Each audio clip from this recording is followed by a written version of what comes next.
லைஃப்பில் எத்தனை தடவை பார்த்தாலுமே அழுக்காத ஒரு இடம்னா அது இயற்கை தான். அந்த இயற்கையை தேடி நம்ம எங்கே இருக்கோ அங்கே வரைக்கும் போகலாம்.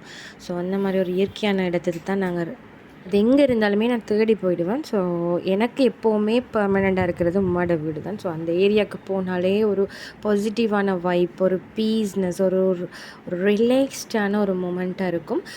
மேலே வந்துட்டு இந்த ராக்கெட் போயிட்டு இருந்துச்சு. ஸோ அதை ஜூம் பண்ணி கேப்சர் பண்ணிகிட்டு இருந்தேன். இந்த குட்டீஸ் எல்லாமே இயற்கையான இந்த வயல், தண்ணி, கூடவே காற்று, ஜில்லுன்னு ரொம்ப சூப்பராக இருக்கும். ஸோ இது இந்த வீடியோ ரெக்கார்டிங் எடிட்டிங் பண்ணும்போது டைம் 5:15. ஸோ எனக்கு ஒரு இஃப்தார் ஒன்றும் அங்கே அம்மாட வீட்டில் இருந்துச்சு. அங்கே தான் போயிருந்தேன். ஸோ அங்கே சஹன் 11,000 சஹன் மஜ்பூஸ் வேறு லெவல் டேஸ்ட்டாக இருந்துச்சு. ஹோம்மேட் பெட்டிஸ், கூடவே இந்த சம்சா, அதுக்கு கூடவே இஃப்தாருக்கு டெசர்ட் உண்மையிலேயே அல்டிமேட்டட். நான் அதை உங்களுக்கு அதுக்குடைய ரெசிப்பியை கூட நான் தனியாக டிஸ்கிரிப்ஷன்லேயோ இல்லை இன்னொரு வீடியோலேயே நான் போடுறேன். இது எங்களோட ரிலேஷன் ஒருத்தவங்க தான் எங்களுக்கு அனுப்பி வச்சுருந்தாங்க.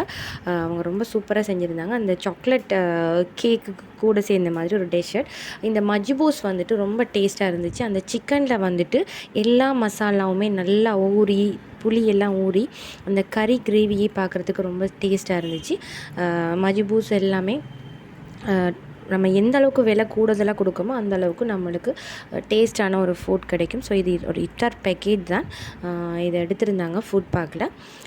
அதுக்கப்புறமா எனக்கு ஒரு ஷூட்ஸ், எங்கள் சேனலுக்குரிய ஷூட்ஸ் இருந்துச்சு. ஸோ ஷூட்ஸில் இந்த லாஸ்ட் இறுதி 10 நோன்பு முடிகிற கட்டங்கிறதுனால ஜக்காத் சதக்கா பற்றின ஒரு தலைப்போட தான் இந்த ஷூட்ஸ் ரெக்கார்ட் பண்ணிகிட்டு இருந்தேன்.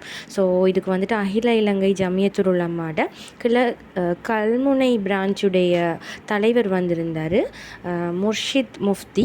ஸோ அவர் எங்களுக்கு எங்கள் கலை இந்த பயான் அவர் எங்களுக்காக செய்து தந்துட்டு போயிருந்தார். ரொம்ப நல்ல ஒரு காரசாரமான பயான். உண்மையிலே அதை எங்கள் பேஜில் நாங்கள் மருதூர் எஃப்எம்ங்கிற பேஜில் நாங்கள் ரெக்கார்ட் பண்ணிக்கிறோம். ஸோ அப்லோடும் பண்ணிக்கிறோம். கண்டிப்பாக பேஜ், யூடியூப் எல்லாத்துலேயும் பாருங்கள். மருதூர் ட்ரெண்டிங்கிற யூடியூப் சேனல்லையும் பார்க்கலாம், மருதூர் எஃப்எம்ங்கிற ஃபேஸ்புக் பேஜ்லேயும் பார்க்கலாம். மருதூர் டின்னர் மன்ஹாக்கு சப்பாத்தியும் இந்த கிரேவியும் தான். இன்னொரு வீடியோவில் சந்திக்கலாம். பாய்.